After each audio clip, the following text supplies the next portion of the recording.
board. Okay, guys, welcome to Effective Marketing for small and mid-sized law firms in 2022 and beyond, but there are tips for every size law firm here.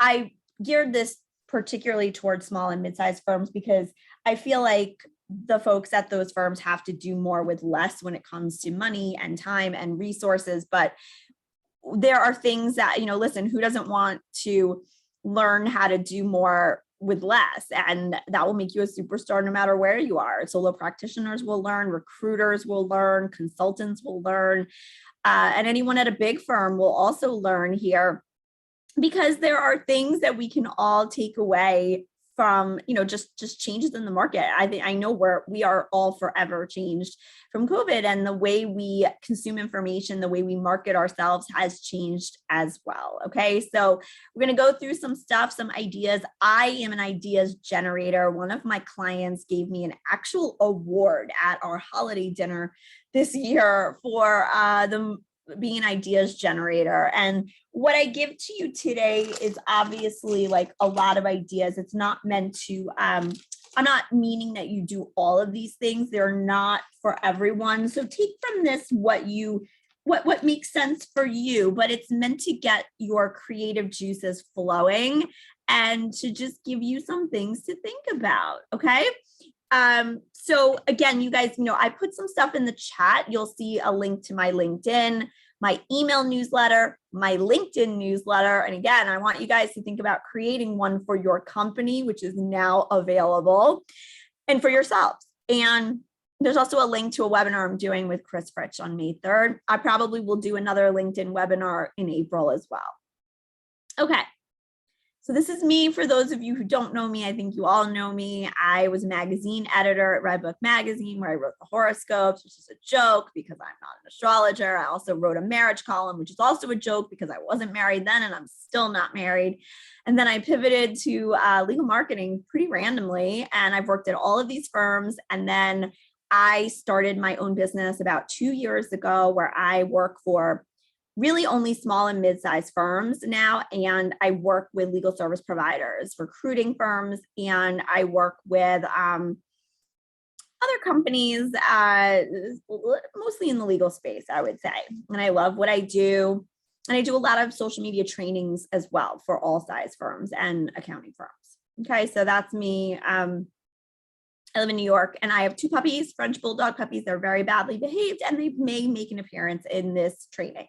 Okay, so this is my LinkedIn QR code, and I haven't showed this in a while, but now that we're back to in-person networking and speaking, I want to show this. So this is a tip for everybody, and it's something I would love for you when you are speaking, or even when you have a pitch deck for your lawyers, or in general. Like, I don't know, I'm not a huge fan of business cards anymore. Remember in the early days of the pandemic when we were like Cloroxing things and we're like, don't touch I don't want your business card. So this is something you could easily put on a slide. When I was speaking in public, in person, which I'm actually going to be doing soon, this was a great thing to do when I was getting up on stage, and I would get a ton of LinkedIn requests. And actually doing this here with you guys, if you hold up the LinkedIn app and go to scan my code, which is right in the LinkedIn app, like in the search bar, you just have to put your finger on it and it'll, like, you'll see it's something on the right hand side and it'll change it to like the QR code, and you click on it. I can show you guys later how to do it, but you can generate your QR code in 2 seconds, save it to your phone and email it to yourself, or, and save it and put it on your presentations. And you should. What winds up happening is you can, like, people will scan it, and you'll get taken directly to my profile if you do this now. And I think it's just a really cool tip to do. So I don't know if you guys knew about it. If you want to let me know in the chat if you knew about it, if you want me to show you how to do it later, I will. I have an article also I can send you, but I think this is super useful if you're doing a webinar, if you're speaking in person. And also I think you can put this on your bios as well, and someone can just hold up their phone and see your profile. Okay, so I think it's super cool. Ooh, all right, hang on. Okay, So I like to think about marketing for professional service firms in 5 areas. And, business development is another area. We'll touch on business development, of course. But when you think about marketing, we spend money and time on these things. And a lot of us don't go the extra mile to market them effectively. And that's a waste of time and money, right? So there's networking, of course, right? Networking online. And now we're getting back to in person. I know people are going to conferences. There were 3 conferences that I knew about this week that people had gone to. Speaking, writing, writing articles yourselves, blog posts, client alerts, whatever it is, articles that get published in Law 360 or trade association publications. Trade association participation or bar association participation or whatever it is, community service, pro bono. And then your digital presence, all of these things, your podcast, your video, your email newsletters. So you want to get as much bang for your buck out of these things that you're doing. And, there's that phrase, right? If you build it, they'll come. And that's not necessarily true at all, because they won't. So I see a lot of law firms create blogs and podcasts, and they think that if they put them out in the universe, they'll get great engagement and an audience. And that's not actually true, particularly, guys, when you're a small or mid-sized firm. You don't have that built-in audience. You don't have that brand name. So you have to work harder to market it. And firms need their lawyers you need to tap into their networks, and you need them to do the legwork as well. You can't just sit idle and not market yourself and market these great assets that you have. You can't spend the money on a sponsorship and then not actually do anything about them. So all of these things are really important to get more bang for your buck if you're going to do them, right? You don't just want your name on that you're sponsoring the NALP conference or the ABA antitrust, whatever it is. You want to get more bang for your buck. So to that point, you have to invest in marketing, and you have to be creative about doing more with less. So big firms, big companies have more money, they have more resources, and they have more press mentions, more deals. So they innately have more from which to start. They have more of everything. They have more lawyers, they have more deal volume, more matters. So we have to get more creative. And if you are a solo practitioner, if you are a solo consultant, if you're a solo recruiter, I'm a solo, right? I've got to work with what I have. So I get very creative. And when I pivoted, guys, from big law, so I was the head of marketing and communications at Proskauer, and I did the same thing at Mofo and, at Sulcrum, a bunch of firms. I went to a 70 lawyer firm, and it was okay, the stakes were just as high. I had to come up with creative marketing to figure out how I was going to market effectively the firm and the lawyers when I didn't have a ton of, the same press, right? So I had to do different things. So what I did was start to use owned media and get creative. And I'm going to go through all of those things that I did and that you can do yourself, particularly in this new world of social. So obviously you guys know that I believe in the power of social. So that's going to be a big part of what I'm going to talk about today, in addition to a whole host of other things, right? Okay. So marketing is so important so that you're top of mind when a report. So there's so many audiences. It's not just, obviously, we want prospects and laterals. So, okay, we want clients, but we also do marketing because we want to attract laterals, right? Especially today in this incredibly tight lateral recruiting market. We also want reporters to find us. And a lot of people forget to put reporters on their client alert lists. Huge mistake. Make sure you've got key reporters on your media distribution list, right? So for the client alerts, because I've gotten press coverage as a result of sending them client alerts. So it's reporters, it's prospects, it's laterals, it's other recruits, right? It's law school recruits. They're looking for people like you for legal services and to work at your firm.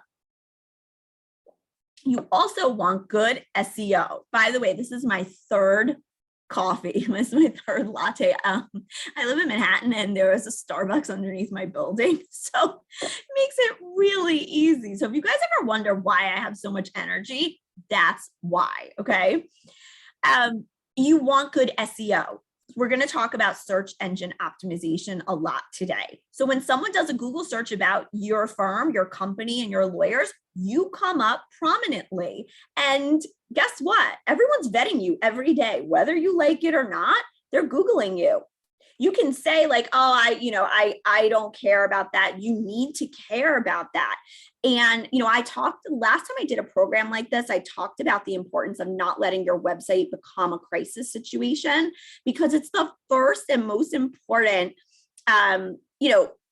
like look that people have about your organization. And if it's not updated and looks good, people think, ooh, are they in trouble? Like, what's going on there? And if you don't have any Google results, people also wonder, like, why? Okay. And this is also why I tell you, you need to be on LinkedIn and focused on LinkedIn, because again, whether you care about it or think it's not worth your time or effort, other people are still looking at your LinkedIn profile every single time they hear your name. That's why you need to care about these things. Okay. So one of the things I'll tell you is that when you're at a smaller mid-sized firm, you can't possibly do it all. And if you're trying to market yourself, it may not be in your best interest, right? Maybe you want to focus on your practice. Maybe you're like me, guys. I was at a 70 lawyer firm. And right now I'm the CMO of a 70 lawyer firm, and I outsource some stuff that I do because I can't. It was me and a coordinator, and I just couldn't. So figure out what you can do in-house and figure out what you may need to outsource. There are people who do what you need, right? You may need a PR agency. But when I think about PR agencies, I remember interviewing PR agencies, and I was like calling up the usual suspects, and number one, some of them wouldn't take me on because I couldn't afford $10,000 a month as the firm. And I also felt like they were giving preference to some of the bigger firms. Like I would ask them, well, why would you make me a priority versus, the Morgan Lewis's of the world that are paying you maybe $20,000 a month? And I didn't feel comfortable maybe going with them. So you may want to go with a solo practitioner, PR consultant. And, there are people, not a plug for me, but there are people like me who work like in, for firms who do what I do, and other people who are awesome, who have experience doing this kind of stuff. So you can outsource to different people who can help you.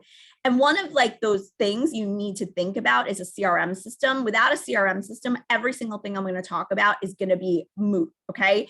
You need a contact management system. You can't have your contacts in Outlook. You can't have your contacts sitting in your constant contact system or whatever you're using for email marketing. You can't have it in an Excel spreadsheet. And so one of the things I talked about when I did a program like this last time was that you need a CRM consultant. You need a CRM system. You don't have to have Salesforce. You don't need to have HubSpot, but you need something. And there's a lot of CRM systems that aren't expensive.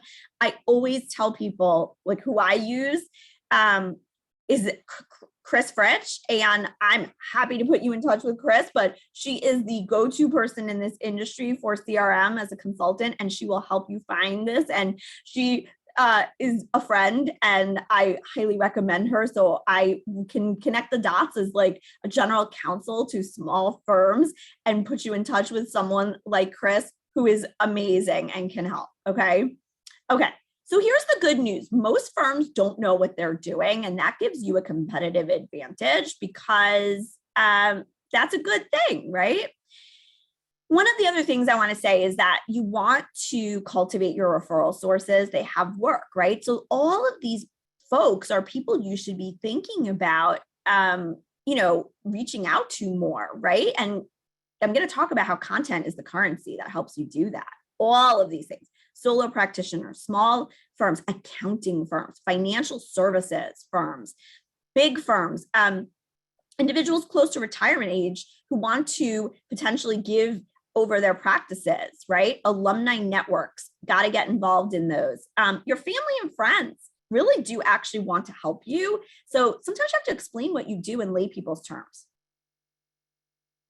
I always think building relationships is so important, and making business development is so important. I think people can get so caught up in the actual work, they don't actually develop business. So, a lot of people say to me, how do you manage what you do and your client work and market yourself? And I just simply make time for it. I don't sleep a ton. I get by. Maybe I don't go out as much as I would like, but I make business development a priority. I actually put it in my calendar, and I, spend some time on the weekend doing it. And, something's got to give. If if something's important to you, you'll make time for it. It doesn't have to take a ton of time.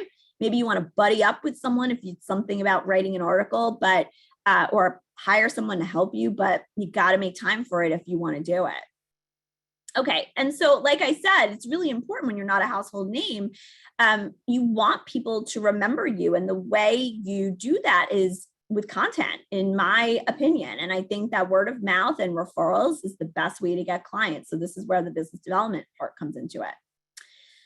So one of the things I want you guys to ask yourself is, how often are you in touch with the people who the people who send business to you? How often are they hearing from you? And especially those on the periphery of your network. So law school classmates, former clients, lawyers from your former firms. They may only hear from you once or twice a year, particularly since COVID. Guys, it's been 2 long years. So it's time to reach back out.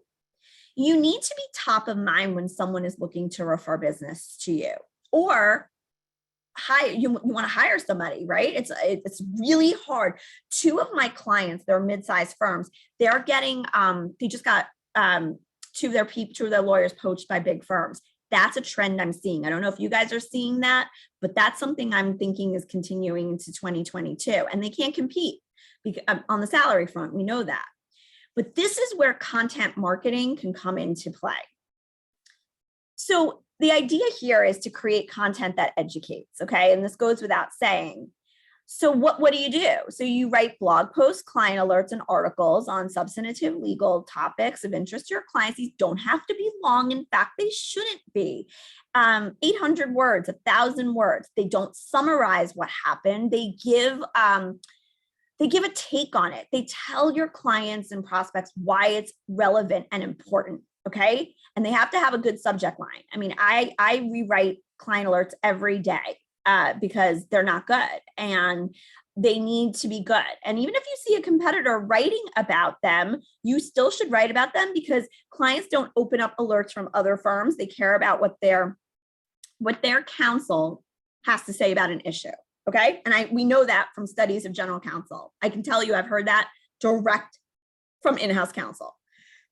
Social media and email marketing gives you the opportunity to amplify those blog posts, and content gives you reasons to reach out and touch base with your network. It's so much better than hey, just touching base, or hey, how's it going? And this also gives you reasons to be in touch with that periphery network, those who aren't in your regular contact with. And you're ensuring at the very least they know that you're on top of developments in your practice and that you're looking out for them, right? You could say hey, Jim, just want to make sure you're aware of this. This is an issue that you should think about. And it also gives you something to post on social. Even if you didn't write it yourself and a colleague did, it's still an opportunity to have a post on social. I always tell people that evergreen content is your secret weapon from an SEO perspective, and also because it's a gift that keeps giving, okay? So lawyer bio series, practice group series, client alerts, podcasts, there are so many different things you could do. I'm going to give you some examples. So I have an article on this, but a good example would be why you need a will, or what to do when you need to file a Chapter 15, or what happens to your assets when you get divorced, right? Every practice has one of these. List posts do really well. 7 things you need to know about blank, how to blank, 5 reasons to blank. And that would be something I would encourage you to talk to your lawyers about. And each of you could do that yourselves about something. A lot of you may have gone to Legal Marketing Association conference. So why not think about something that you could write about? You could also consider a podcast or a video series. That's something also to think about. And you could turn a client alert into something that could be utilized as content. And I think that's a great idea because everybody learns and thinks about information in a different way. So I would encourage you to think about content in another format. So they also say if you build it, they will come, and that's not necessarily true. Investing in a content syndicator like JD Supra can very much help you amplify your content. So there are other content syndicators out there like Mondac and National Law Review and all of the Lexology. I found JD Supra to be the one that's been the most helpful to me. I recommend this a lot. And this would be one that I think is terrific. So I think, it helps with content, like pushing out your content, and it helps get it in the hands of more people. So if you're writing blog posts and client alerts, I think it's a good idea. One of the other things is really important is to find out what people see when they search for you online. And so Googling yourself is something everybody should do. And having Google alerts set up for yourself and your clients is also really important. So set up Google alerts. And obviously social media, you guys knew I was going to talk about this, but it needs to be aligned to your BD strategy. So don't feel like you need to be on every single social channel though. But you need to be on LinkedIn, and you need to have a LinkedIn company page. So it's also not enough to just set up a LinkedIn company page. You need to actually share content on that page. Okay. So I want you guys to think about, set it up, but then we're going to come up with a strategy for what we're going to post. And even if you're a solo practitioner or have a law firm of 2 lawyers, you need to have a LinkedIn company page. Okay. Use the notification section also to build relationships. I'll talk about that in a minute. And then this is just to underscore that. Okay. And also I want you guys to remember, whether you use LinkedIn every day, once a week, once a month, or once a year, it has very high domain authority, meaning it comes up high in Google searches about you. And that's why you need to care about it. And then just to point that out, look here, you'll see, so high domain authority means like LinkedIn can surpass like even your website bio, depending on how many people are searching for you. So look how it comes up here as my #1 search result on this day. And that's pretty impressive. Okay. So when lawyers say to you, well, I don't care about LinkedIn, like, why do I need to care? I think that you should absolutely care about it. Okay. This is why. Your bio is also incredibly important from an SEO perspective. And also, like, when someone's Googling you, I think I've mentioned this before, but 80% of website traffic goes right to your lawyer bio, bypassing the homepage and every other page. So make sure everything's on there. Make sure your presentations and articles are there, noteworthy representative matters. Don't forget about association and bar memberships, pro bono efforts, and other volunteer work. And updating your bio will help enhance, obviously, your SEO, like I said, okay? So that should be something that's done at least 2 times a year.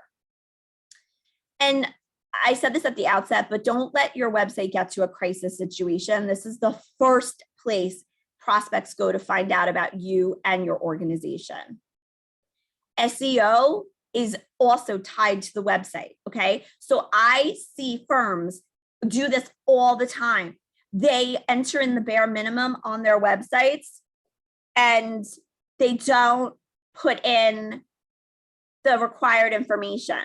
They don't put in HTML stuff, like they don't put in title tags, H1 paragraph tags.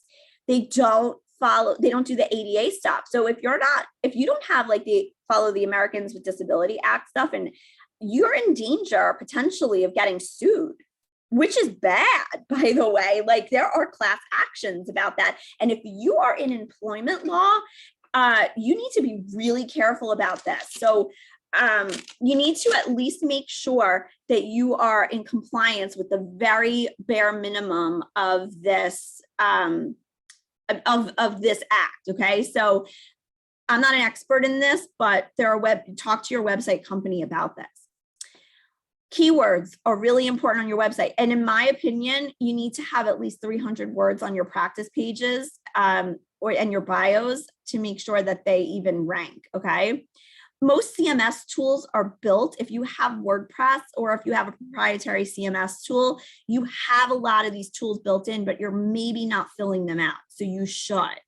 And then internal and external links are so important. They're essential.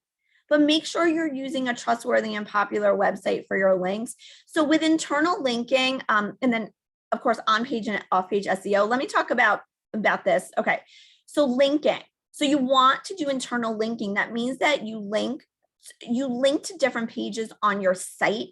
So this takes time. So like, you got to go through your site and like link to different things that people might find of interest. And that's the first step that keeps people on your site longer, and that will help with your SEO. And then even better is external linking. This is when you find and build partnerships with other sources, right? So like maybe like the ABA and different bar associations will link to your site and you do the same, okay? Or it's like, maybe you have a partnership with one of your sponsors and you're doing something with them. Whatever it is, you can, like, so JD Supra, that's a great example. Lexology, all of those places that are putting your articles, that helps a ton, okay? So I'm not gonna get a ton into this. I could talk about SEO for a day, but this really helps both of your SEO, okay? So I hope this is helpful, but this helps small and mid-sized law firms, and we need it. PR is also really helpful as well, because PR gives you guys third-party validation of things. And it's hard, like I said, it's easier for like the Sullivan and Cromwells and the Scaddens and the Cravats to get in the news. But what it takes is, I think, a very aggressive, really good PR person to do it. And it doesn't have to be a brand name agency that you're paying a ton of money. It needs to be somebody who's hungry, who's very good at understanding what you do and is willing to work hard. So, this is just, you might just want to go with somebody who really understands your business. And so getting quote placements is good. I think awards are very good too. So like, make sure you have somebody who's like on top of the calendar of like, 40 under 40 and like top lawyers in IP or whatever it is. Those are good. And some award, like some of the award submissions can be good, but set realistic expectations. I don't know about anybody, if we have like some legal marketing folks who've belabored and slaved over chamber submissions like I have, knowing I was never going to get ranked, and I killed myself over them. And it was hard knowing I was told I needed to do it, but I knew I wasn't going to get into them. Manage expectations with those. And so sometimes it's just not worth doing them, or it's futile. And but there are other ones you could get into, right? So sometimes it's just not worth the time or the effort. And I think you need to set those expectations about them. But there are other ones you could get into. And just be aware of some of these opportunities.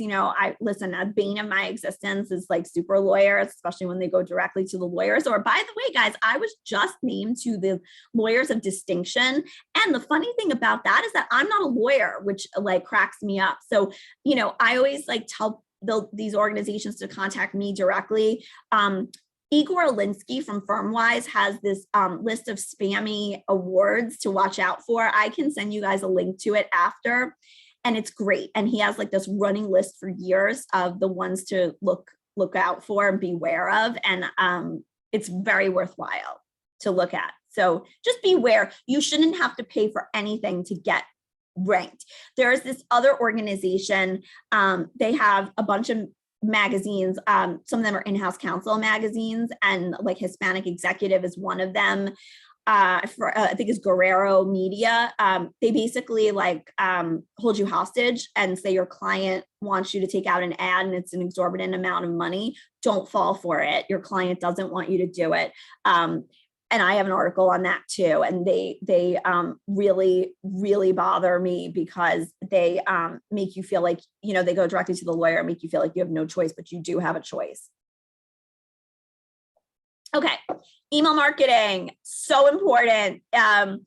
Create an email newsletter. And these would be, by the way, anybody here can do this. My recruiter folks on this call, my consultant friends, and then especially law firms.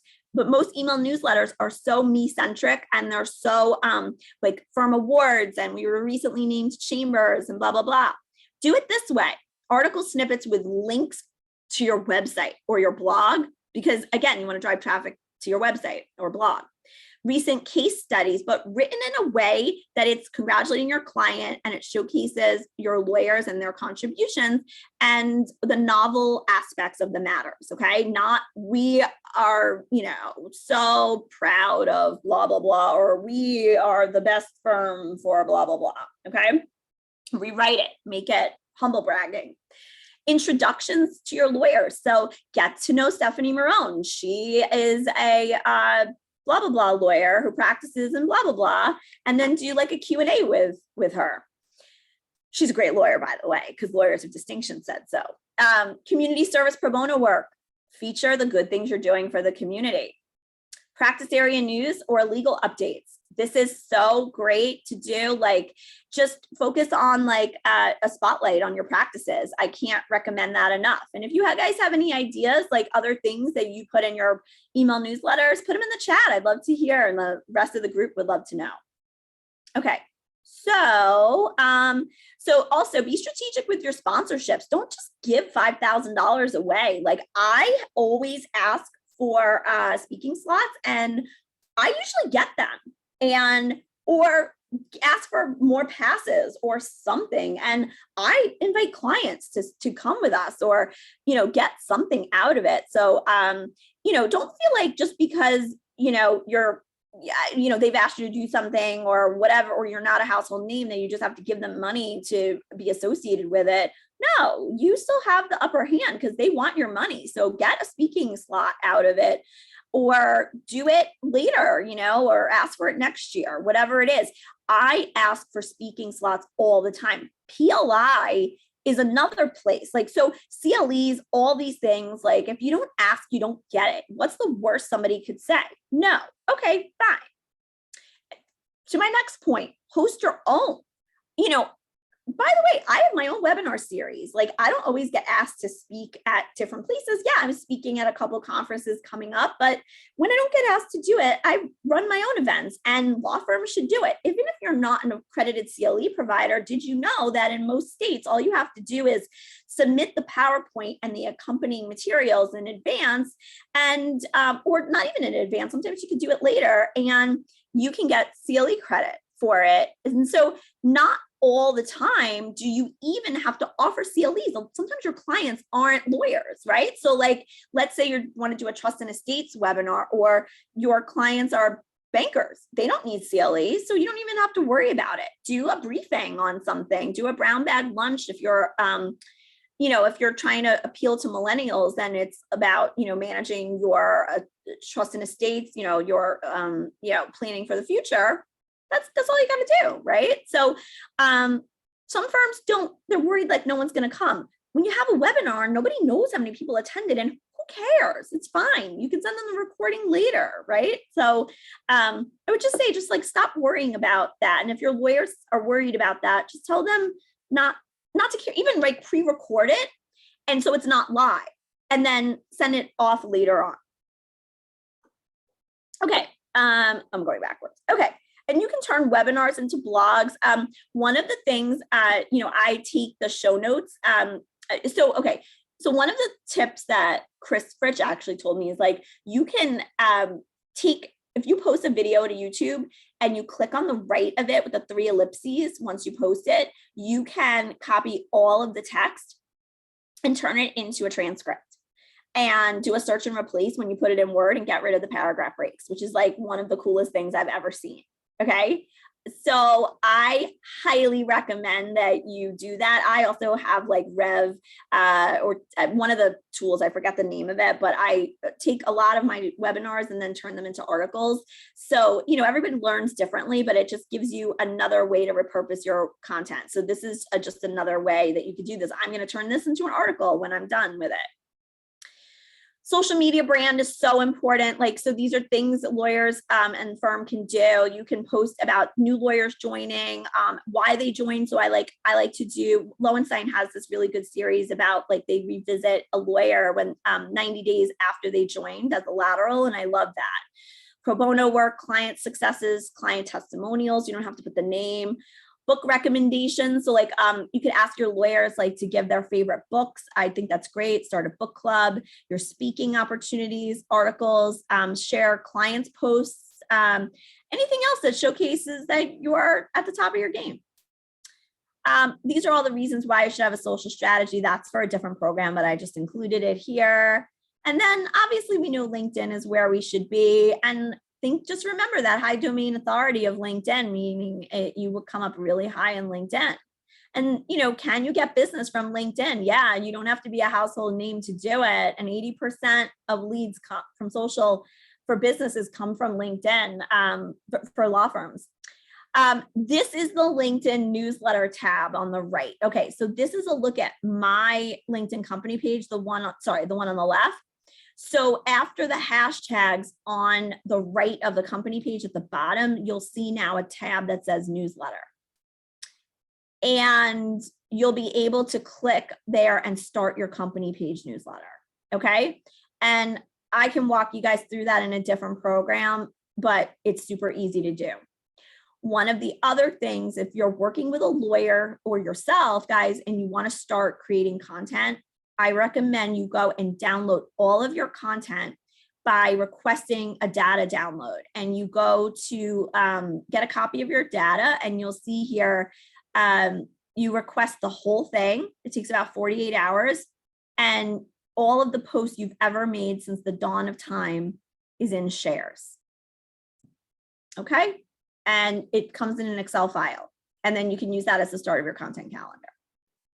Okay. So we know there's 3 building blocks of LinkedIn. I'm not going to be able to obviously get into that. I've done that program before, but you know what you need to focus on here. And then these are some strategies. I would just say for business development, it's the birthdays, anniversaries, and congratulating people on the different successes they have. And then just make sure your LinkedIn posts as a company and as individuals do all 4 of these, at least one of the 4 things. If it does more, that's great. Entertaining, education, informing, inspiring, and empowering. You know, we talked about educational content and investing in your online presence and the difference between earned and owned media. So earned media is the PR, right? And writing articles, and the owned media, which we're going to get into, is like the Get to Know the Lawyers series and some of the other things we're going to talk about in a minute, such as reusing your bios and your practice descriptions, doing Q&As and spotlights on individuals, focusing on your pro bono work, your diversity, recruiting initiatives. That first, 90 days, 100 days, get to know your laterals, your hashtag holidays, right? Or like commemorative heritage months, right? Black History Month, Women's History Month, Asian Pacific Heritage Month, Pride, Thanksgiving. There's so many holidays. You have to just pick the ones that make sense for your firm. You don't have to use them all. The Get to Know social media campaign is great. It doesn't have to be a new person either, and it doesn't have to be just lawyers. I think it's really important today when we're trying to retain our people to not just focus on our lawyers. We can focus on staff members as well, and we should. Okay, so someone who's celebrating an anniversary, it's a great thing to do. Your director of paralegals, another great thing to do. And this is just a look at a couple of them. This is Lowenstein on the right, there's a New Jersey firm on the left, and just reusing your headshots. And these were, made in Canva. So nothing fancy. Canva is the tool I would recommend that everybody gets. You don't realize how many big firms and every company in between is using it. You don't need to be an expert in Adobe by any means. And my dogs agree if you heard the barking. Okay, so here are some examples of social posts that I think would be really cool for owned media. You'll see there's firm history, the Sidley example. Every firm here, whether you've been around 100 years, 5 years, or 50, you have firm history. So pick something that's happened in the past and you could create a social post. That gives you, again, like we're trying to come up with posts from things that, may not exist in the past. So, right, there's the women's history post you can see here, a Q&A, a word cloud of words from a survey that you can make online really easy with a free word cloud tool. There's an alumni spotlight. Every one of you has alums. We're going to talk about that. You'll see there was a receptionist day, there is a National Receptionist Day, which is interesting. Hanukkah post, and just, there's a lot of different ideas here. This is owned media. Work that into your social strategy. Okay, and then if you can write a takeaways piece after every webinar you attend, or even if your lawyers go to a conference, that's a great thing to do as another blog post and a social post. Use your reviews to your advantage. Okay, this is one of my favorite new tools. If you guys read my newsletter this week, you'll see that I put this in here. A lot of you have US News Best Law Firms reviews, reviews from super lawyers, chambers, Google My Business, LinkedIn, whatever it is. There's reviews everywhere. Why not put those in social media posts, add them to your pitch books, put them on your website? This is content that you don't even realize exists, that verifies and talks about how great your lawyers are and your firm is. And you could just make them into social posts and, again, utilize them in various places in your marketing materials. Has anyone done this? I'm curious. And do you think it's a good idea? And I think it would be worthwhile. So utilize those reviews. Glassdoor, obviously the good ones. But take some of those. If you want to start a recruiting campaign, that's an easy place to do it. And then your firm history. Everybody has something I worked with a law firm that's been around for 10 years, and they found a picture of them, starting off the firm when, 10 years ago, and we put that in a social campaign. We did, a timeline of the firm and some of the milestone matters. And then I did it for a firm that's been around for 50 years. So everyone has a history. And then TBT and FBF posts, I think, are also really cool to use. Let's say you had an event 2 years ago, pre-pandemic. You can post that on a Friday and say FBF to something we did 2 years ago and TBT to something we did.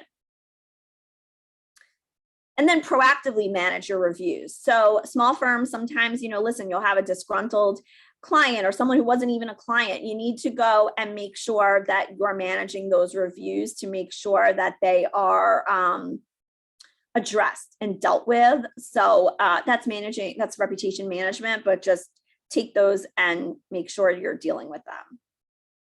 Celebrate milestones and anniversaries. All of those things are important. Like I said, maybe it was this day in history or 5 years kind of thing. Okay. All right. And then claim your Google My Business account. If you haven't already, you can add content to your Google My Business account, which I think is a really great thing to do. You can add blog posts there and link to different things. And I don't think many people are doing it. Many law firms aren't doing it. Recruiters can do this. Any organization can do this. So I very much recommend it. Helps with your SEO also. I don't know if anyone's doing this. Let me know in the chat. And I will get to some of the questions. I see there are questions. Okay, research your competition. So this is something I don't know if you guys are regularly doing, but you can do this on LinkedIn. You can put in 10 competitors, but in general, you should be researching your competitors and thinking about what they're doing in general. Going on their website is great.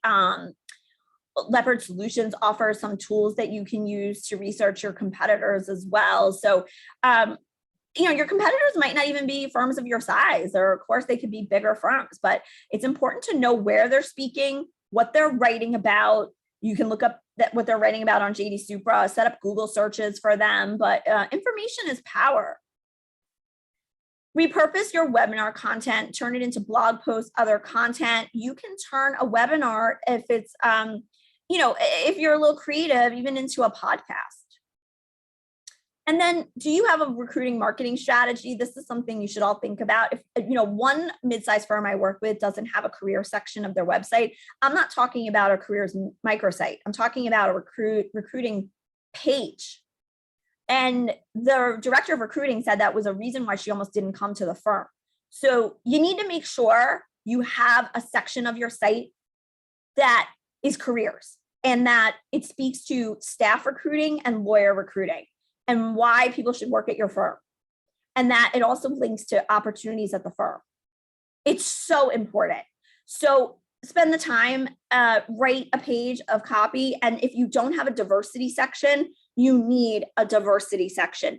Even if you don't have a lot of diverse lawyers, you still need to show your commitment to diversity, because your clients care, your employees care, your recruits care. So you need to write what you're planning to do for diversity and why it's important to your organization. Trust me on this. You can be aspirational about it. No one expects you to, especially as a small and mid-sized firm, it's hard enough to recruit in general. As long as you are trying, it is going to be well received. Okay. So recruiting, marketing, diversity marketing, you need to show that you're doing these things. And then an alumni relations program.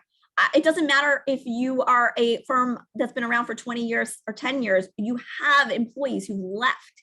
And even if they're at another firm, they could be a referral source for you. They could be conflicted out of a matter. They probably have gone to a client, you probably have some in-house counsel. Start an alumni relations program now. It doesn't have to be fancy. It could be like doing a Zoom get together. It could be doing a dinner once a year. Start it. I promise. I've managed alumni programs at many firms, and it is a great goodwill thing, recruiting thing, and also, of course, business development pipeline, right? And so these are a bunch of things. If you're trying to get very sophisticated about it, these are things you could do once you're, if you're at a bigger firm, and I can talk to you about this. I have an article about it, but alumni relations is a very important thing to maintain contact with people throughout the life cycle of their career, because by the way, people like to return at some point. So maintain contact with them. And then just a few other ideas, setting up a referral network with lawyers from other firms is important. Consider joining lawyer associations. So like Ally Law, there's a bunch of them, LAW, but those could be great for you guys. Encourage your lawyers to get involved in industry bar association committees. Some lawyers say, well, there's lawyers from other firms at these, why would I join? Because those are also potentially referral sources, and also, you could poach those lawyers. I think of, so it's so short-sighted when lawyers say, like, lawyers at other firms, that's not where I want to be. I want to be in front of clients, because you just never know, like, where these people will wind up and who they can introduce you to. Becoming an adjunct professor may be something that your lawyers want to do, and it could also really boost the reputation of your firm and elevate the firm. Obviously, repurposing your content is really important. And trying different types of content. Everyone learns content and likes content differently. I think podcasts are the way to go right now, because people listen to podcasts when they're working out and driving, and it's easier to train people to be a good podcaster versus being on camera. Okay. So again, this is my QR code. Hopefully that's helpful. This is the webinar I'm doing with Chris in May. There's a link in the chat if you want to get to it, how to reach me. I'm just going to look in the chat to see if there are any questions. And okay, so someone said, do firm history posts fall flat if they don't reflect diversity? So no, not necessarily. I mean, again, smaller firms, we don't necessarily have a huge amount of diversity, but just be mindful that pictures do really tell 1,000 words. Is that how we say it? Right. We have to be careful. Like, I don't know if you guys remember, there was like a firm a couple of years ago that showcased like their new partner class, and it was like all white men and 1 or 2 women who were white. And so like, you don't really want to do that. I think just be mindful that sometimes it's best to just, not always show pictures if they don't show what you want to show, right? So any other questions? Was this helpful to folks? Like, are there any other topics you guys want me to cover? Okay, like, so would a culture section or firm life section be good for a careers page and to highlight laterals? Yeah, I think it would be, depending on what you're covering. I think you could cover CSR issues there, like, and some of the things that you do with respect to the community and giving back. I think that's really important. I think clients care about that. Not so sure, like, I'm not so sure how much laterals care about it, but I mean, everything that contributes to being a good corporate citizen, I think really adds to it. And, listen, I think that people know that it is hard to do these things as a smaller firm. So, I had a firm that the managing partner didn't want the associates away from billing, so he wouldn't let anybody do any volunteer work. I don't know if you guys have ever had that, but it's tough. And so a bunch of the associates just did it on their own time. And so it's really important to do these things. In terms of a newsletter, I absolutely think like some of the things I suggested are important to put in. Make it about the client, always about the client. You can stick in some things about the firm and how the firm's doing. Don't put in like the firm had 87 chambers rankings or super lawyers. Like, it's got to be related to the firm. If you want to stick that in, put that at the very bottom, but I would make it about blog posts and podcasts and resources and things like that. I mean, that to me is more important, right? So all of those things, and giving back, what you're doing to give back to the community, because clients are spending a lot of money with you and they want to feel good about that. They want to feel like you're a good corporate citizen. So I hope you guys have taken away something. Do look at the LinkedIn newsletter for companies. I find even if you do your own newsletter via email, you will reach, it's so hard to like spam anybody. Like, it's so difficult. So you can absolutely reach different people if you did an email campaign versus a LinkedIn campaign. So try both, and spotlight some of the lawyers in your newsletter. So like if it's Women's History Month, you could spotlight women, and you don't just have to spotlight women when it's Women's History Month. You could spotlight women all year long. Same way, spotlight your Black lawyers all year long. Pick some lawyers. I have the managing partner of one of my clients going through, like, giving a preference list to different lawyers, like strategically in different practices. Do a spotlight of a practice, a spotlight of an industry. Do the firm history in the newsletter. Like on this day, we represented the Panama Canal, or, I'm making it up, but you get my gist, right? Hopefully you got some ideas today. I think Fridays are a good day to do programs like this. Do message me if you have any questions. Hopefully we're linked in. And I thank you guys for being here. So have a great weekend. Thanks, guys. Take care.